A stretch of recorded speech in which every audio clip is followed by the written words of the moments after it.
Israel কর্তৃক ফিলিস্তিনে গণহত্যার প্রতিবাদে গণশক্তি সভার উদ্যোগে ৭ এপ্রিল সোমবার দুপুরে জাতীয় প্রেসক্লাবের সামনে আয়োজিত বিক্ষোভ সমাবেশে বক্তব্য রাখছেন নিরাপদ সড়ক চাই নিশ্চয়ের কেন্দ্রীয় যুগ্ম মহাসচিব লায়ন মোহাম্মদ গনি মিয়া বাবুল।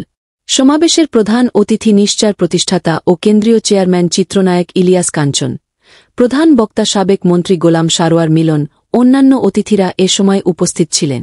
সকলের হৃদয়ে আজকে রক্তক্ষরণ হচ্ছে, আজকে আমাদের এই রক্তক্ষরণ প্রবাহিত হচ্ছে শুধু বাংলাদেশে না, সারা বিশ্বের সকল ক্ষেত্রে। তাহলে আজকে এই আমাদের যে বিবেক আরো জাগ্রত হোক, আমরা ঐক্যবদ্ধ হই এবং তার জন্য সমর্থনে আমাদের লক্ষ্যকে সময়কে আমরা প্রস্তুত আছি, সে কোনো আহ্বানের জন্য আমরা তৈরি আছি। যখনই আহ্বান হবে আমরা যে কোনো ভাবে আমরা সর্বোচ্চকে আমরা জন্য আমরা ঐক্যবদ্ধ আছি, ঐক্যবদ্ধ হব এবং আমাদের এই ঐক্যবদ্ধতা এবং ইস্পাত কঠিন আমাদের যে আজকে দৃঢ় সংকল্প, আমাদের যে স্বভাব, এই স্বভাব আমরা চাই আজকে বিশ্বে মানবাধিকার যেখানে রঙ্গিত হচ্ছে, মানবাধিকার জাগ্রত হোক, বিশ্ব বিবেক জাগ্রত হোক। আজকে আমরা ঐক্যবদ্ধভাবে এই অন্যায়ের, এই নৃশংস হত্যাকাণ্ডের, গণহত্যার বিরুদ্ধে আমরা উঠে দাঁড়াই। আজকে আহ্বান সকলের প্রতি জানিয়ে আজকে আমরা সবাই ঐক্যবদ্ধভাবে আজকে এই গাজাবাসী ফিলিস্তিনিদের যে বিপর্যয় এর দিকে উত্তরণ করবে, তাদের মধ্যে শান্তি আসবে। আজকে আমার তো আজকে আমরা যুদ্ধ নয়,